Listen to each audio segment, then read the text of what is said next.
Hey guys, how you doing? It is Wednesday, August 26th, and this is the live recording of the yet to be named Dr. Jason Bradley podcast. I can't wait to put these all together and we get these out for everybody. Today, I am really struggling with the topic for the day. Not that there's not a topic. What I mean is I'm struggling with the content of the topic because it's a difficult thing to talk about. And I want to talk about the growing serious problem within the practice of functional medicine. And it's hard for me to talk about that because, of course, I practice functional medicine, and I think that, there's, everybody should be allowed to kind of, flex their artistic muscles when it comes to the practicing and the art of medicine and healthcare. But functional medicine has really taken on a unique position lately, and I just want to chat about it. I want to talk about the dangers of that unique position, and I want to talk about, where we as practitioners need to be very careful, and where I think that we need to right ourselves as a profession. And again, it's difficult to talk about this because nobody likes to air their own dirty laundry. Nobody likes to say, hey, here's my, seemingly noble profession with a noble cause, and here's the problems with it. But if we don't talk about these things, if we don't talk about problems, whatever those problems happen to be, in our society or within our professions, we're not going to be able to make progress. So as you guys know, I am not a fan of gag orders. I am not a fan of sweeping things under the rug. I'm not a fan of, there are taboo subjects. I'm a fan of confrontation, curiosity, and questioning, and trying to figure out what we can do to make life better, to make processes better, to make professions better, to make this world better. And right now, functional medicine needs those of us that have been in the profession for as long as we have been. Some of us, myself included, 2 or 3 decades. I'm coming up on 21 years in this profession this year in just a couple of months. So, I've been around the block a few times, and I've watched it grow, and I've watched new practitioners coming in, and I just want to chat about that.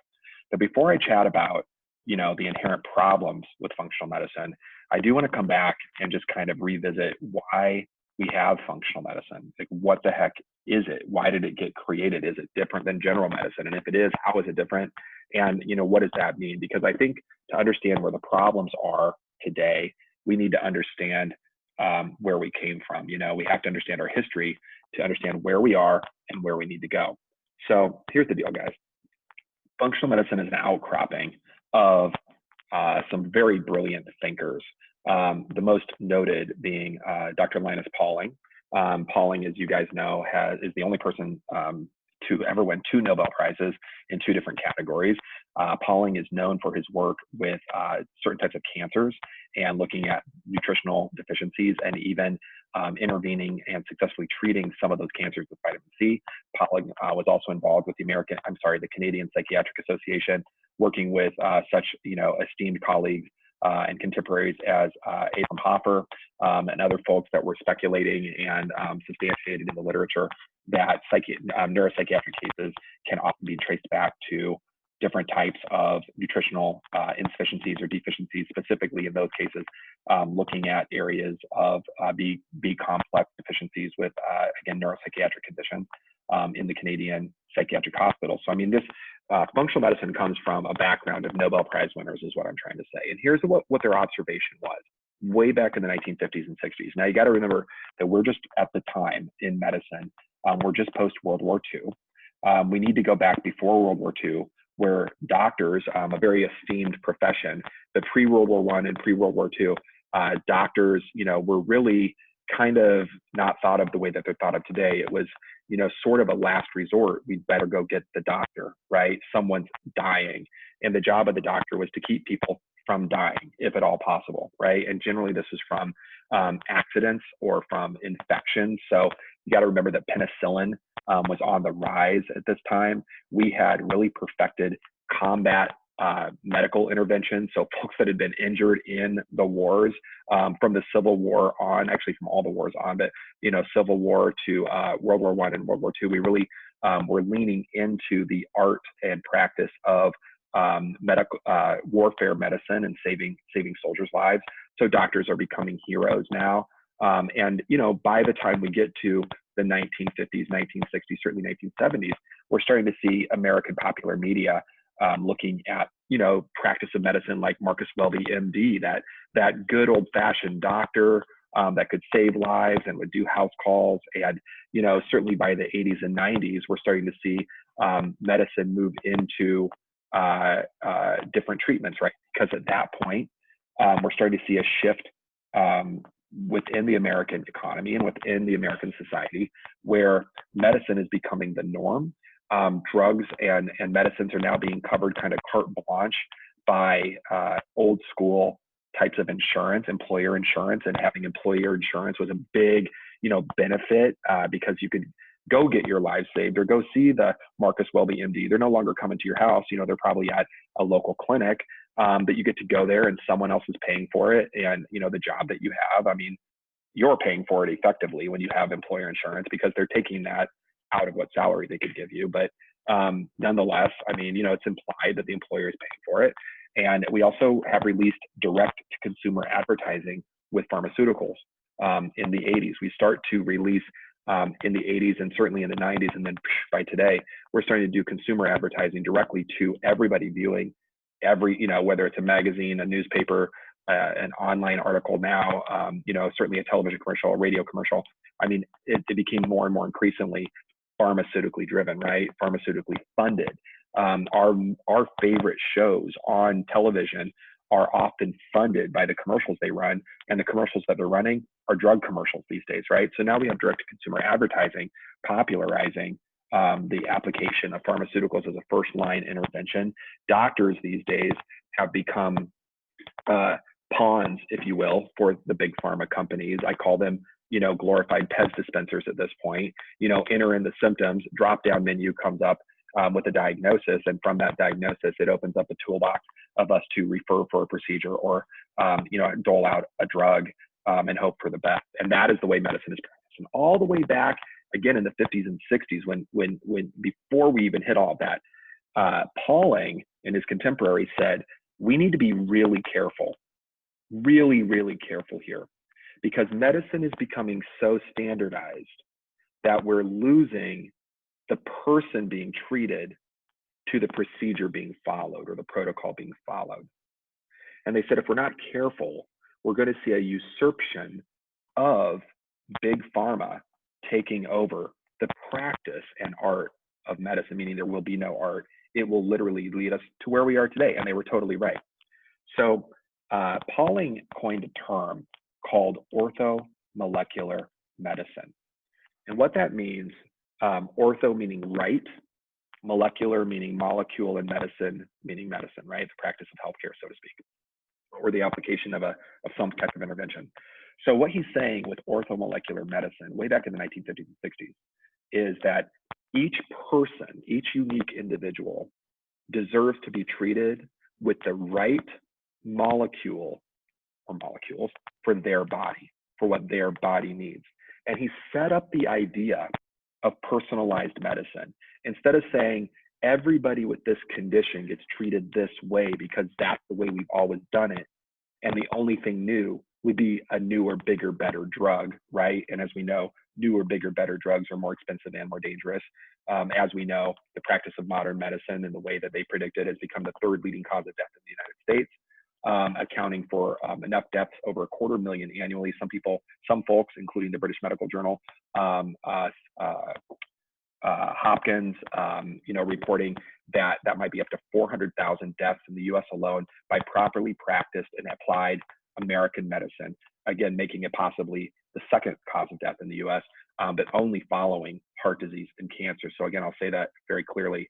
The practice of modern medicine, that Pez dispenser medicine, is at minimum the third leading cause of death in this country. It's very, very not safe. And again, way back in the 50s and 60s, this was predicted. It was predicted that this was going to happen. So they coined the term orthomolecular medicine, saying that we can't do that. We cannot just say there's going to be some magical God pill that will cure everything, or everything within the condition that's being speculated, because there could be nutritional deficiencies, genetic aberrations, which they were just speculating about at the time, different types of hormonal imbalances, different types of physical stressors, emotional stressors, that basically each unique person was going to have unique needs, and that it was folly to assume that we could put everybody into a very specific box and say everybody in that box will be treated exactly the same way, which again is where we are today. Pauling not only won 2 Nobel Prizes for his theory, and again influenced the neuropsychiatric world, the cardiovascular world, the practice of healthcare in general. But beyond orthomolecular medicine, Pauling is so well respected that Oregon State University has the Linus Pauling Institute, where they are studying personalized medicine and really documenting. It's where some great research articles have come out kind of corroborating what we now call functional medicine. And very long story short, Pauling passed away. And at some point, his colleague and research assistant, Dr. Jeffrey Bland, picked up the slack. And Dr. Bland put together what's now called the Institute for Functional Medicine in Gig Harbor, Washington, and got some government funding from the NIH, National Institutes of Health, and started looking at what if we are asking the wrong question? What if instead of asking, what does the person with that, instead of treating the disease, I messed it up. Instead of treating the disease that someone is diagnosed with, what if we treated the person that just happens to have the disease and treated their unique needs? And our entire objective for medicine, instead of, quote, curing a disease, which by the way, can't be done with any of the drugs that we know. We don't have a single drug that cures any disease. There's not one on the planet at all. Despite all of the trillions and trillions and trillions and trillions of dollars we've dumped into modern pharmacology, we do not have a single cure for anything.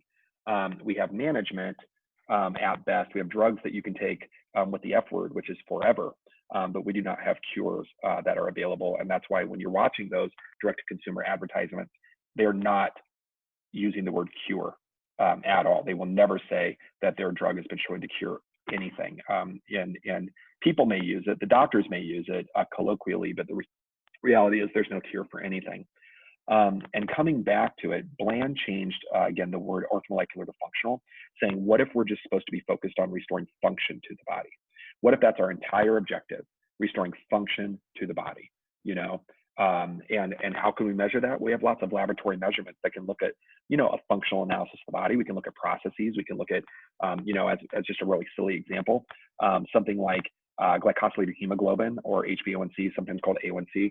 We can get an idea of how someone's body is processing sugars, as just one example, and the effect that it's having on the cardiometabolic system. And we can measure that with one tool, and it's a fairly accurate tool, and we have thousands and thousands and thousands of biometrics that we can measure and really analyze how functional is that human being. And we can even hone in on where exactly does that human being need support. We can do this again from a genetic point of view. One kind of common, I don't know if that's the best way to say this, because epigenetics is its own kind of specialized field, and there are very few clinicians or doctors that know anything about it, let alone the general population. But epigenetics is basically the study of influencing the genetic code when there is a polymorphism or a glitch, right? So one common glitch, and I'd say it's one of the most common glitches that people understand, and I'll share a couple here. I have a couple of them, is something called the MTHFR genetic polymorphism, or some people call it the mother effer gene, because MTHFR looks like a bad word. It really stands for methyl tetrahydrofolate reductase, and the genes behind that. So it's an enzyme, and about 40% of the population has a glitch or a polymorphism in this enzyme.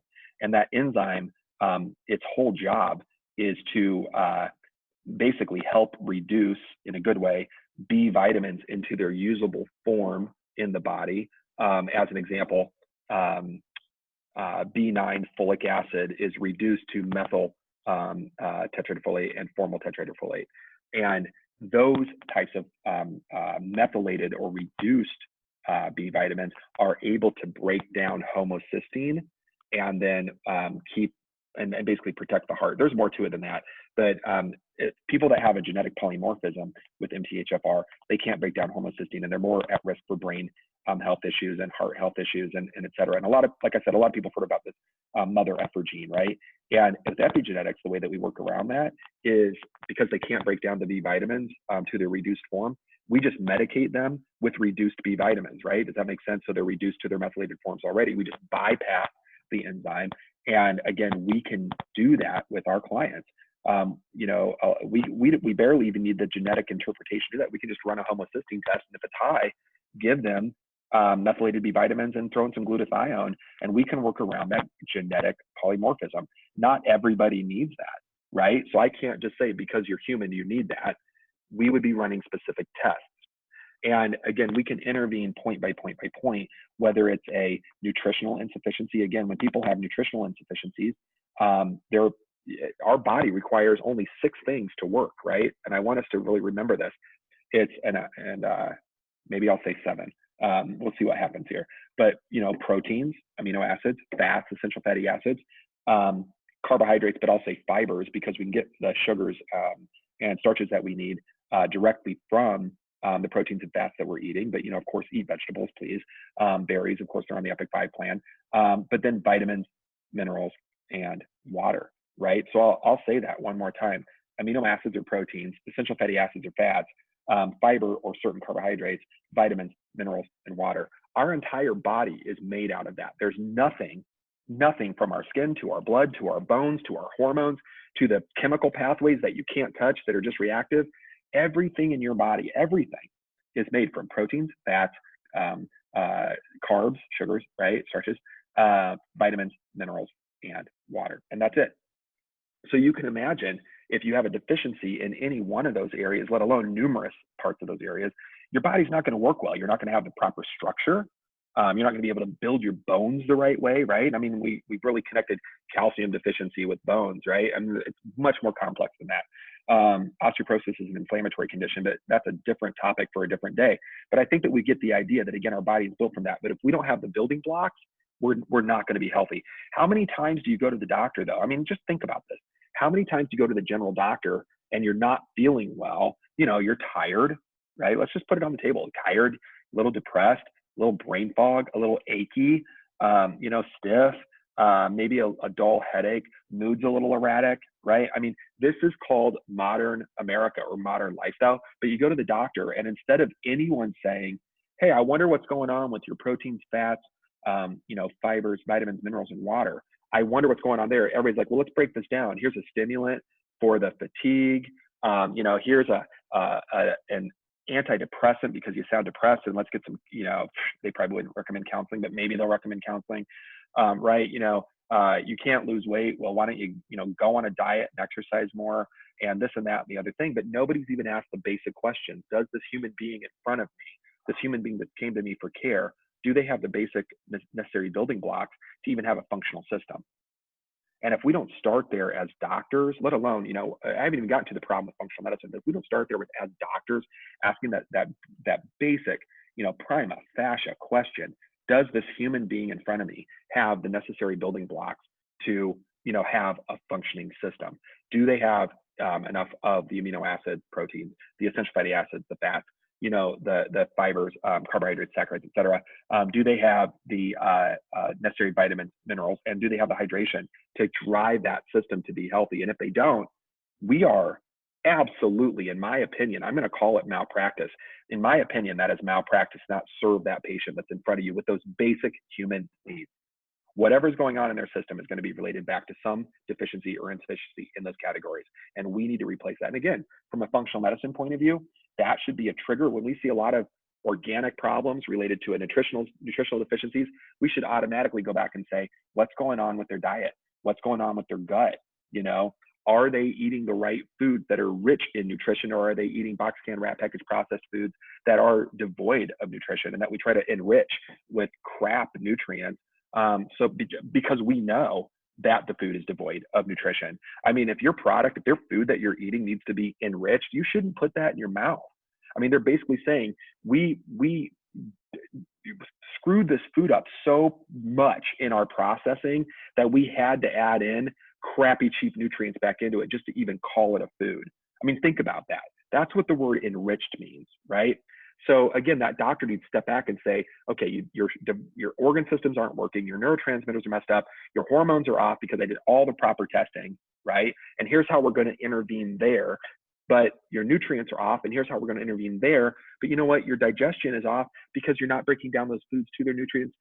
Your probiotic load isn't where we want it to be. The enzymes, the acids, the bile, and the absorption of those nutrients is not where it to be. And again, going all the way back to the gut or wherever that root cause takes the provider the functional medicine writer. I think it should be all doctoring. But again, that's the way a functional medicine doctor should be thinking, not what are their symptoms, but what do I need to do to restore function to this human being, and start doing the building blocks. What I always say with my clients is that there's something, some things that are dysfunctional in your body, things like there could be things in your body causing problems, any number of things. It could be an infection.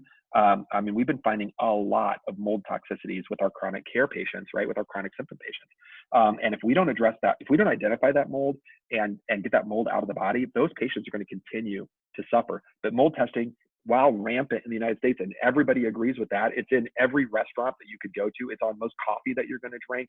I mean, mold, it's probably in your home. It's probably in your workspace. Mold is everywhere. And if we're not addressing that in the population, we're going to have problems. But I mean, it also could be, a bacteria. Certainly with COVID, we're going to talk about viruses. That could be a food sensitivity, a heavy metal toxicity. It could be a hormone toxicity. We find a lot of insulin and estrogen toxicities, but basically bad stuff in your body that we want to get out.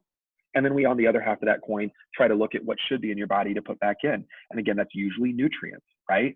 Sometimes the body is so devoid of certain hormones that we got to load up with hormones. But if we have the right nutrients getting to the organs, over time, we shouldn't have to, quote, supplement or medicate with those hormones, right? And the same thing goes with almost every drug, like take cholesterol medication. If your body's functioning the right way, you won't have high cholesterol. High cholesterol is usually a sign of inflammation in the body, right? So here we are like, oh, you've got high cholesterol, and high cholesterol is going to kill you because we found that people that have high cholesterol die from cardiovascular diseases. So here's a drug to lower your cholesterol, right? When the reality is your body is building cholesterol specifically because it's anti-inflammatory, trying to put out the fire that's in your cardiovascular system, probably caused by high amounts of insulin and dietary choices that you're making, poor sugar metabolism, right? And we think that somehow reducing cholesterol is going to solve that. That's a bunch of bunk science, right? If the doctor takes the time to figure out why the cholesterol is elevated and intervene specifically for that human being, then we're going to be able to solve a lot of problems. In fact, number one killer in the United States, estimated to take out over 1 million people in 2020, is cardiovascular disease. And even according to the most conservative cardiovascular group on the planet, the American Heart Association, on their own website, they say that 80% of those deaths, 800,000 people a year, could completely be prevented. Because on their own website, 80% of cardiovascular diseases are completely reversible and preventable. I want you guys to think about that. 80% of the number one killer in the US could be prevented. And yet, what do? People come in with blood pressure problems, cholesterol problems, this and that and the other thing. We just put them on drugs. And that's not preventing. It's not even curing. It's just management. And we haven't affected those underlying conditions. So of course, we're going to see death associated with that, right? In their journal Circulation, so the American Heart Association's journal called Circulation Medical Journal, they say that 90%, 900,000 people this year could be saved if we intervene the right way. And yet our interventions are don't do anything. And if they show up with high blood pressure, put them on some lisinopril or a beta blocker or something like that and call it good, right? No question as to why do they have high blood pressure. Again, what's going on with their proteins, fats, carbs, vitamins, minerals, and water. If the doctor goes back to that underlying, understanding, we start to see revolutionary health. That's why at Epic, at my clinic, that's why we see, act like you guys know about Epic, epicfunctionalmedicine.com. You can check it out. Please do. There's a great health survey on there. You kind of get an idea of where you are. And if those numbers are off the charts, which we have a lot of people that take that survey and their numbers are really high with chronic symptoms, we'll for sure reach out to you and see what we can do to help. But nonetheless, epicfunctionalmedicine.com. At my clinic, Epic, one of the things that we do with every single client that comes in is get a full assessment of what the heck is going on. What's going on that end state of either hormones, neurotransmitters, et cetera. What's going on in that middle state that we can't quite track as far as like, something tangible like insulin, but what's going on in the processes, are we breaking down homocysteine? Are we metabolizing sugar? How much insulin is required for that? We can get a really, like I said, what's the hormone balance? What's the neurotransmitter balance? What's going on in the gut? We can get these functional assessments and understand where we need to intervene. And then myself as the chief medical officer, and then my team of providers and coaches, we can intervene and say, hey, you specifically need this. And here's what we found. Here's what it means. Here's how we're going to intervene. Here's how it's going to restore function. Here's when we're going to retest it to make sure that we're restoring function. Here's what we predict with your symptoms. I mean, at Epic, we have people coming in with decades-long symptoms, and we see, 5, 10, 20, sometimes 40% reductions in symptoms within a month, or two of working together. We've had people working with us, for 6 months, 12 months, hitting 90% improved. I think our best is 96, 98% improved. No one's gotten to 100. I don't believe people that say they're symptom free. I think they're lying to themselves. But nonetheless, I think that you guys get the idea. We see remarkable turnaround, people getting off meds all the time, people's entire lives changing, because all we're doing is intervening with what does that human being need to best function on this planet to be their best selves. And that's functional medicine. And there's a big problem with it, because here's what's happening in functional medicine. And it's unfortunate. First of all, it's become a buzzword. Everybody wants to go to a functional medicine doctor these days, right? And that's awesome. That's great. I'm glad the public is hearing about it. Here's the problem. There's only 1,307 of us that are board certified in functional medicine worldwide, not even in the US, just worldwide. So that's a very, very small number. To put this into perspective, there's about 700, I was going to say 750 million. There's about 750, 800,000 medical doctors in the US alone, just in the US alone, right?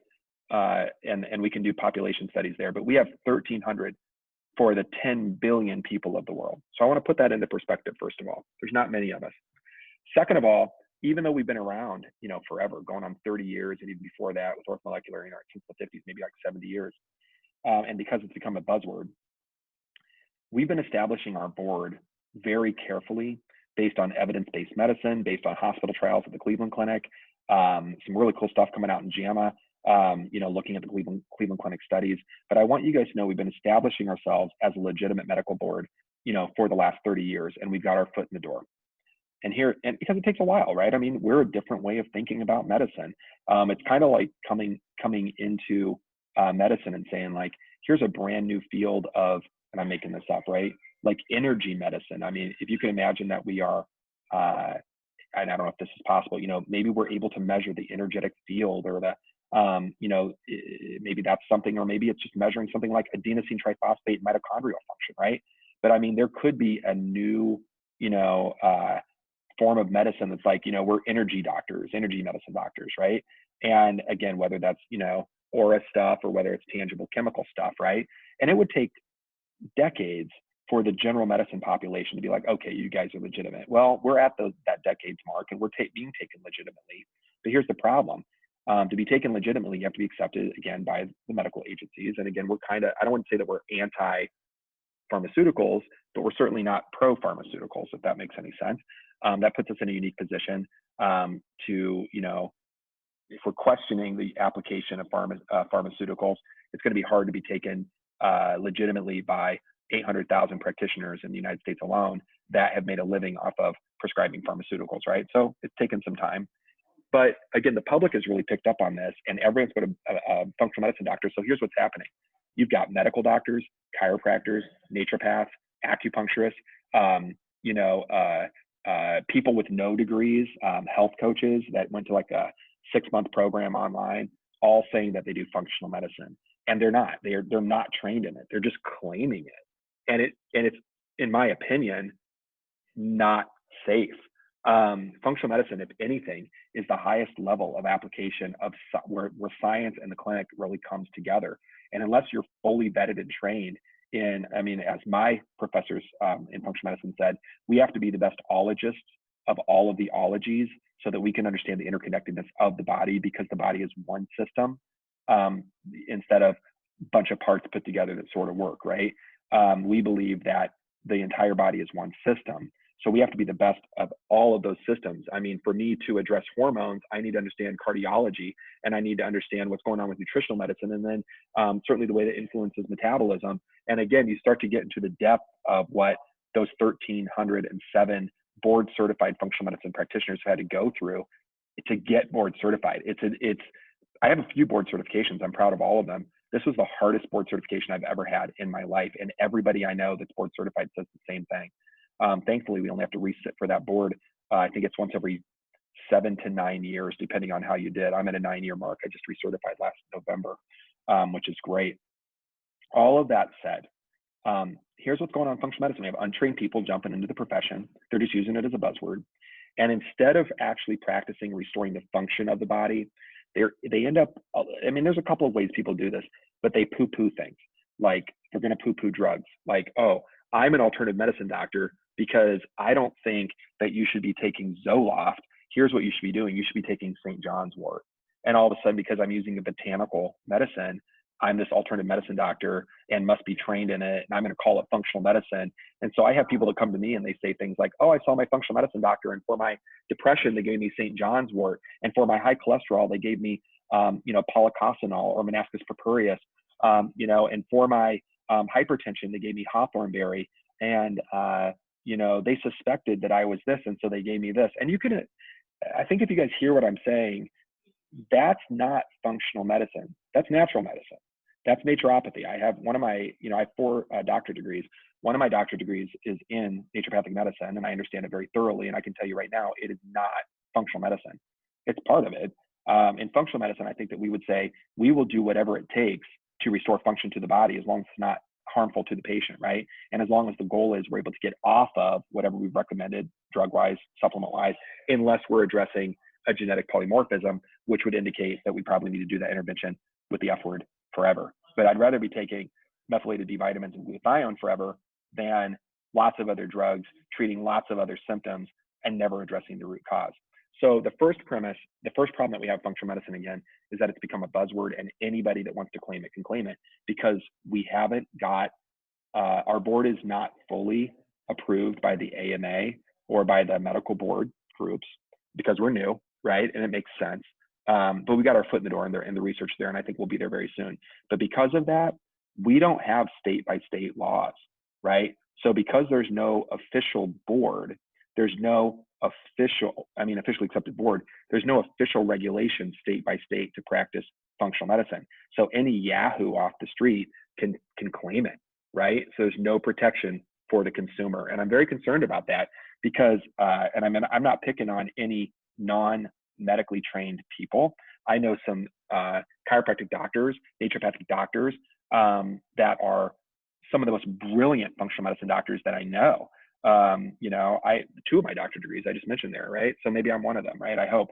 And that was supposed to be a joke and not egotistical, but some of my colleagues are, doctors of chiropractic, doctors of naturopathic medicine, and they're brilliant functional medicine doctors, and they are going to that depth and getting to the root causes and asking the right questions with laboratory testing and et cetera.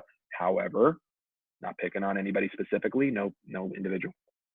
I also have some doctor friends that of any ilk, and they might be chiropractors, naturopaths, nurse practitioners, MDs, DOs, acupuncturists, et cetera, that do muscle testing, right, to determine people's deficiencies or needs and et cetera. And I'm going to be the first one to say it. That's just bunk. That has been debunked so many times in so many randomized controlled clinical trials and blind studies.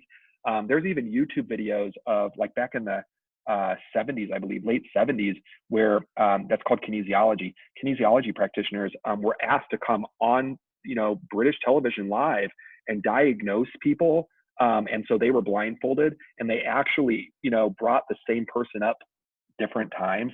And of course, the blindfolded doctor doing the kinesiology and the muscle testing came up with a different diagnosis each time, right? And again, and that was on real live British television. I mean, that's been documented over and over and over again. We all want there to be some non-invasive, non-laboratory test that we can all do at home or in the clinic that can tell us everything that's wrong. But the reality is that doesn't exist. It doesn't exist yet. I want that Star Trek wand, right? Where they could just wave it over your body and be like, oh, this is what's wrong. And let me set the energy frequency and boom, you're better, right? We'll get there maybe someday. I don't know. Norm Shealy says that energetic medicine is the future of medicine. He's a neuroscientist, surgeon, and medical inventor, medical product inventor, medical, what's the word I'm looking for here? Supply inventor. I mean, the guy's brilliant. Came up with grounding mats. I mean, that guy's brilliant. Norm Shealy, check him out. I had the opportunity to meet him once at a conference. He was just attending in the background, and Dr. Shealy was just sitting there, and he walked out to get a glass of water, and I went up to him and I'm like, "Hey, are you Norm Shealy?" And he's got the biggest smile. I'm like, "Man, I've been following your work for 2 decades." The guy's like 90, right? And I said, "Can I just get my picture with you?" And I had this great picture of him smiling ear to ear. And I don't know what's going on with me. I've got a big bushy beard at the time. I was in my hipster phase, but my big bushy beard, and I don't even know what's going on with my hair and nerdy glasses and whatnot. But we look like two peas in a pod, and I love that. I love that man. But nonetheless, we have. I'm just going to say it. We've got frauds. We've got frauds in functional medicine. We've got people claiming it that have no training. We have people claiming that muscle testing can diagnose things like cancers and nutritional deficiencies and organic dysfunction, hormonal imbalances, and prescribing crap tons of medicines and supplements, you know. And here's what happens on my end. I see those people coming in because they're not better and they're tired of spending all that money all the time, and they want to know what's going on. And I run their labs, and they're all wackadoo. 99% of what they're taking is not even working in their body. If it is working, often it's working in the wrong way. Very rarely do we see these people coming in, you know, at the picture perfect health, right? And again, functional medicine's job, our job as functional medicine practitioners, is to look at that human being and run their labs and design a diet and a lifestyle around what their labs need, fill in any deficiencies or insufficiencies again, take away the bad stuff, and hyper personalize that care. The other problem that I have with functional medicine is that all of a sudden there's these protocols coming out, right? And again, it's funny because it's functional medicine, highly personalized. It's impossible to come up with a protocol for anything that, I mean, there could be algorithms, but we're not going to be able to come up with a protocol. So you have these, and I'm not picking on them, but you know, just like big pharma, we have big supplement companies coming in to the functional medicine doctors' clinics now, that whether or not they're board certified, right? But going into all these doctors' clinics and say, hey, you know what? Here is our company's protocol for cardiometabolic syndrome. However you diagnose that, I don't care if it's muscle testing, I don't care whatever, but here's the 7 products that we recommend for that. And here's our, you know, 4 products for mental health. And here's our, you know, 8 products for digestive health. And here's our this, right? And so I think that you see what's happening is it's almost like, I can't, without saying it, I'm not trying to be offensive to anybody, but you know, someone comes in with that digestive problem, instead of figuring out what the cause of the digestive problem is, a lot of these doctors are just like, oh, you know, muscle test away or whatever. And the next thing you know, all that they're doing is saying, oh, you need to use this company's products for your GI problem and you'll be better. And you know what? Sometimes it works and sometimes it doesn't, right? It would probably work all the time if they took the time to do the proper testing. And here's the third problem that I have. Not only are people not trained, not only are people following bunk protocols that are trying to cookie cutter personalized medicine that we cannot do. That's not what functional medicine is. It's hyper personalized medicine, right? The third problem that I have is that there's a major financial incentive for people to just prescribe supplements. I mean, or drugs these days. Again, a major financial incentive. In fact, I went to one of these continuing education that was approved by the medical board, you know, in my state. I went to it and it was all about muscle testing. It was just bunk. I couldn't believe that it made it through, whatever. And the guy that was presenting it must have not been more than like 15 years old. I'm teasing. He was a young practitioner, had no experience. And he looked at the audience and was like, if you follow these protocols, you'll all be millionaires in a year.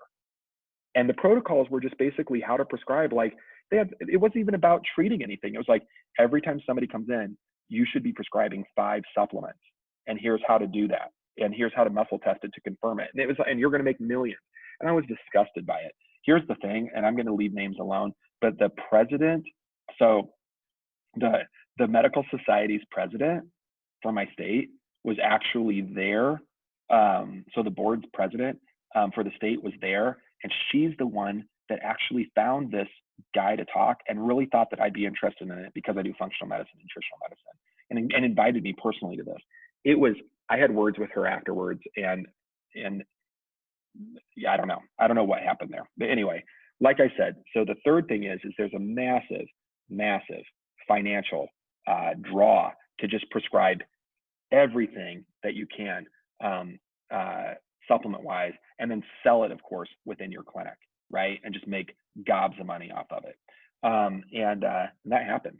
And again, we see those laundry lists of supplementations and sometimes medications, because let's not forget, while we may not get kickbacks exactly for prescribing meds, you guys need to understand that doctors that prescribe lots of meds are often asked to be, quote, thought leaders and presenters for different drug companies, right? And they're often paid to be a thought leader, meaning that they just have to be prescribing the drug and have an opinion on it. And if anybody has a question about it, the drug company can send them to Dr. Smith, and Dr. Smith can give them their opinion, right? Thought leader. And they get paid for that. So it's now legitimate. We're not doing kickbacks for prescriptions, but if you prescribe a lot, you'll be paid as a thought leader. And if you prescribe a whole lot, you'll be asked to come speak at a conference, and all expenses paid for you and your family to go to some resort in some exotic location. And all you have to do is stand up on a stage for an hour and talk about how that drug's helped 3 patients. And that's it. And now you're getting paid as a thought leader and getting free vacations out of it. I want you guys to understand what happens. I mean, the same thing's happening in functional medicine, where you start to see doctors and providers endorsing companies, speaking for companies. You start to see the average practitioner having a massive dispensary at their clinic. And it's because, again, they're buying things at wholesale and really marking things up, sometimes double, triple the wholesale price, and just making cash loads galore. I'm not opposed to people making money. I want to be clear about this. As you guys know, I'm a big believer in if you're ethically making money, I hope you make gobs of it, and I hope you do good work for the world with that money. I have no problems with that. I don't even mind people making a little money off of supplements, because generally speaking, if you have an in-house dispensary, you have to have staff. I mean, somebody's got to order it, maintain inventory. Somebody's got to, stock it. Somebody's got to, ship things out or keep this or run the money. There's lots of pieces and moving parts there. But I mean, 2x, 3x, 200%, 300% markup is just nuts when it comes to products. And again, that's one of the biggest issues that I have. But last but not least, and here's the biggest and the saddest thing that I have with functional medicine, because of all these problems, we have untrained people. We have financial incentives. We have, no regulation, no protection for the consumers. I mean, all of this stuff going on. We end up having clients or potential clients, patients, the world, going to providers that are honestly just looking for another income stream. I'm going to be honest with you guys. That's what's going on. It's a buzzword, and they don't get results. And here's the saddest part. The saddest part to me is that when people don't get results, this is what they say, because they went to the doctor, they invested their own, money into their healing, which is awesome. I'm proud of them for making those choices. They did what the doctor said, but they didn't get results. And so what do they say? I tried functional medicine and it didn't work. Right? And we hear that sometimes, I mean, I don't hear it from my clients, but we hear that, especially from other clients that are reaching out a little skeptically to us, because again, we get such good outcomes. We measure everything at Epic. Everything is quantified, objectified. We have numerical data on everything from symptomatic reductions to laboratory adjustments, and more. I won't go into all the details of what we track weekly, monthly, et cetera, with our clients. But the reason that we get such great outcomes, the reason that we see massive reductions in symptoms, nearly, I don't want to say that again, but 80, 90+% reduction in symptoms in 6 to 12 months. The reason we're able to get people off of meds is because we're tracking everything very carefully and personally for that unique individual. And anybody that's not doing that, they're not going to get good results. So we have people reaching out to us and they're like, hey, I had somebody at my house yesterday from Dallas, not a patient, but just someone that was there doing some work for us, that said he doesn't have insurance and he has some GI problem. And he said, I spent $200,000 out of my pocket trying to figure out my GI problem, and nobody can really figure it out except for maybe take some Nexium every day. And even that doesn't figure it out. And we talked through it. And I mean, here's the irony, probably about $500 in testing and a couple of office visits probably could have given that guy everything that he needed. And, we talked through it and he was like, oh my gosh, he was very frustrated. And again, this wasn't like a patient or a client. This was somebody that we had come do some work for us passing, that was in town passing through. Because of that inland hurricane, that derecho, we have a lot of contract workers around. And so this guy was doing some contract work, and I don't know how we got started talking about it. Every time I say what I do for a living, functional medicine, what is that? People have questions, I explain it. My job is to figure out what's going on in the body, cause problems, and then they tell me their story, right? So I have an endless supply of patients because general medicine is so bad at what they do and so dangerous that people are skeptical anyway. But again, the biggest problem I have with functional medicine is those untrained, unqualified, dubious, fake functional medicine practitioners are giving us all a bad name. And I mean, there are people that are not board certified that are good practitioners. Most of them are enrolled in a postdoc functional medicine certification program. The only one with board certification is through the Institute for Functional Medicine, Dr. Jeffrey Bland's organization, funded by the NIH, National Institutes of Health. That's an outcropping of Linus Pauling. There's another one out there called Functional Medicine University, and they do a decent job. I know those guys. I've been through part of that program just to kind of see what it was, and it's pretty good. I would say that, you know, I would say it's good for what it is. It's still a little bit more protocol oriented. If they've got a cardiovascular problem, do these 5 supplements, right? So there's that, but I mean, they do a decent job. And I'm also boarded, through the A4M. A4M is the American Academy of Anti-Aging Medicine, and they have diplomate in the American Board of Holistic Health Practitioners. I might have not quite gotten that right, but I mean, they too teach a version of functional medicine there. But again, I would say it's still very protocol driven. And of course, we have places like Arizona that has the certification in integrative medicine, which is also similar at the University of Arizona's medical school. And that's ran by Andrew Weil, very prominent physician. But we have that as well. And they're, again, decently trained, but again, it's not pure functional medicine. The only place teaching pure functional medicine is the IFM. And if you want to learn more about them, go to ifm.org or functionalmedicine.org, I believe, but it might be .com, but it's IFM. Just look up the Institute for Functional Medicine. It's ifm.org, you'll find it. I think functionalmedicine.org, I should check that out. But nonetheless, you can look for practitioners. The board certification is IFMCP. So only those of us that are board certified get to carry the initials IFMCP after our names. But at least with the IFM, you'll be able to see who the practitioners are that are claiming functional medicine, and they're at least affiliated with the right group. But then the IFM will also tell you how far they are with their training, right? So there's a ton of postdoc classes that you have to take. Then you have to do some oral exams and written exams and case studies and reviews and defense. And I mean, it's like a regular board, right? So you can see how far along those practitioners are in their journey. And then for people like me, that 1,307 of us that are board certified, you can see where we are with our continuing education and making sure that we're doing our job to stay up on it. Because guys, being the best ologist of all the different ologies so that we can understand the body as one complex machine takes a lot of effort. Things are, science changes all of the time. Anybody that ever says things like science is settled doesn't understand science. I mean, the history of science is most people being wrong about most things most of the time, right? I mean, we used to think the earth was flat. Some people still do. That was like the belief. And can you imagine if we would have said, well, science is settled. Earth is flat, right? I mean, we have these ideas all of the time. We used to think that putting, urachrome, mercury, laced medications was good for the body because it would kill bacteria. Now we know it causes mercury toxicity, right? The science wasn't settled. We used to think that, hattiers that were making hats could use lead to give it some shape and ply the hat a little bit more. We now know it causes lead poisoning.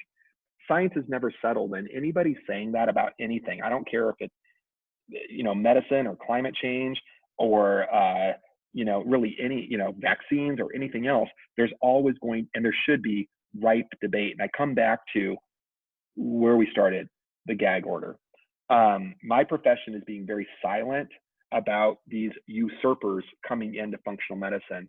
And I think that kind of there's it's better than being attacked. And, let's just let these friends be our friends. But the reality is we just are seeing damage done to the population. So I'm calling people out. I've done this before on Facebook. I got some very stern words by some colleagues and friends of mine that are claiming to do functional medicine and aren't. One of my good friends, I won't say who this is, but a doctor friend of mine on the West Coast, initially got a hold of me and just chewed me out because of this position that I've taken. And we had some words and a little exchange. It wasn't bad. I mean, it started bad. But, you know, I just kept going into it with questioning and curiosity. And ultimately, that same practitioner said, you know what? The reason he got triggered was because I was pushing his buttons, because he knew that what I'm saying is true.